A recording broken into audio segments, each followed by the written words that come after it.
Assalamualaikum warahmatullahi wabarakatuh. Saya Grimilda Sipara dari kelompok 2 Entrepreneurship ingin mempresentasikan tentang ide usaha kami yaitu pembuatan donat yang berjudul Donatarias. Sebelumnya, izinkan saya untuk memperkenalkan anggota kelompok 2. Ya, baik. Nama saya Windy Rianda Handoko.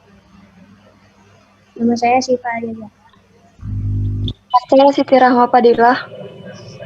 Saya Nabila Sapiawan.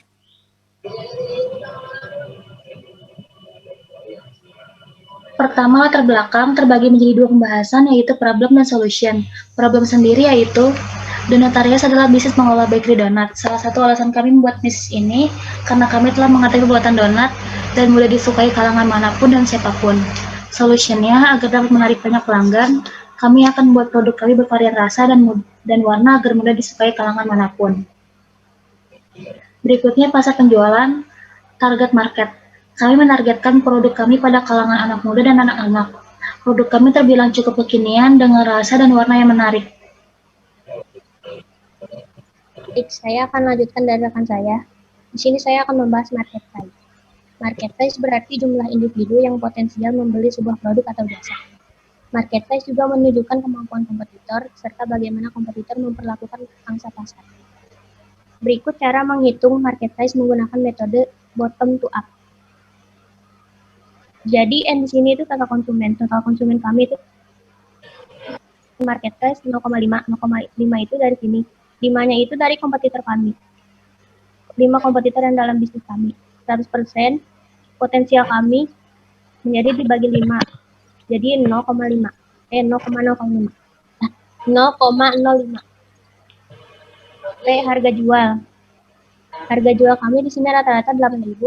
I kuantitas. Kuantitas pembelian produk kami dalam 1 tahun itu 100.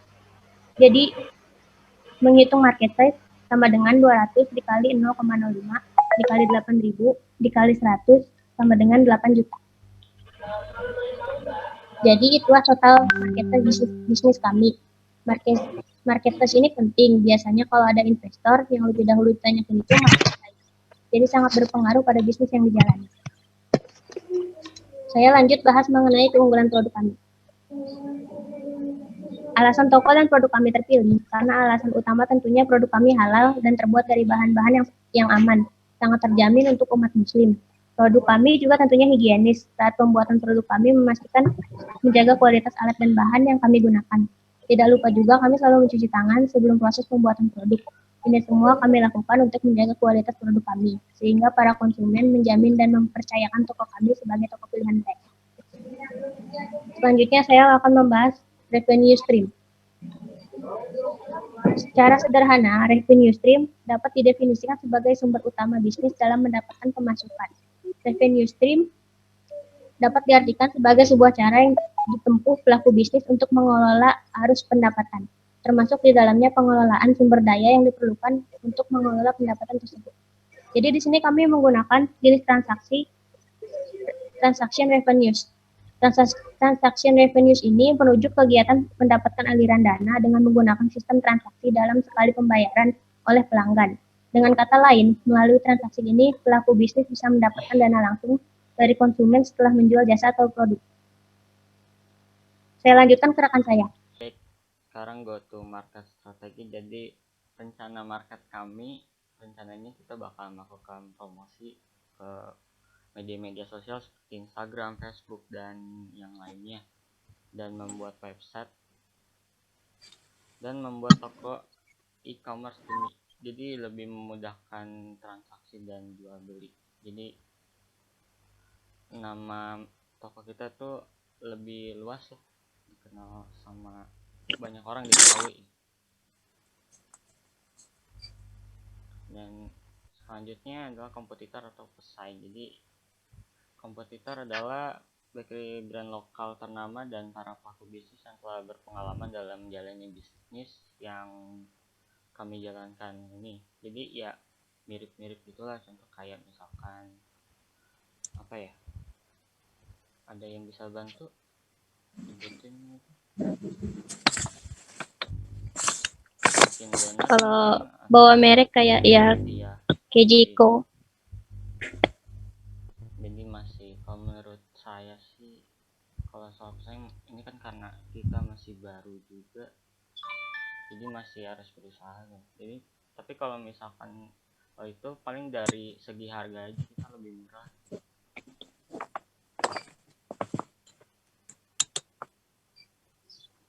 Baik, untuk tim inti akan dijelaskan oleh rekan saya.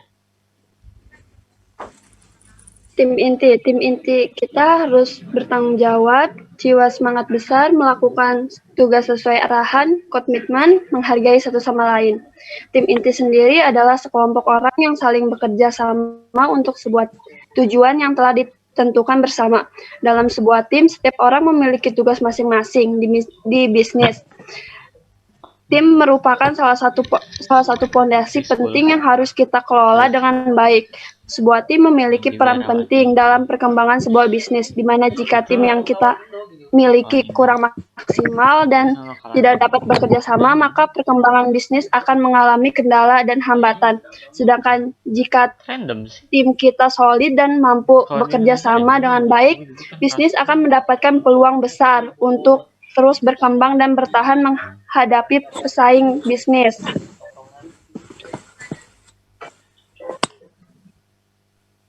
Tapi kalau misalnya Penasehat dalam menjalankan sebuah bisnis, kita tentunya memiliki beberapa penasehat agar bisnis kami dapat terarah dengan baik dan tentunya selalu meyakinkan kita dalam berwirausaha.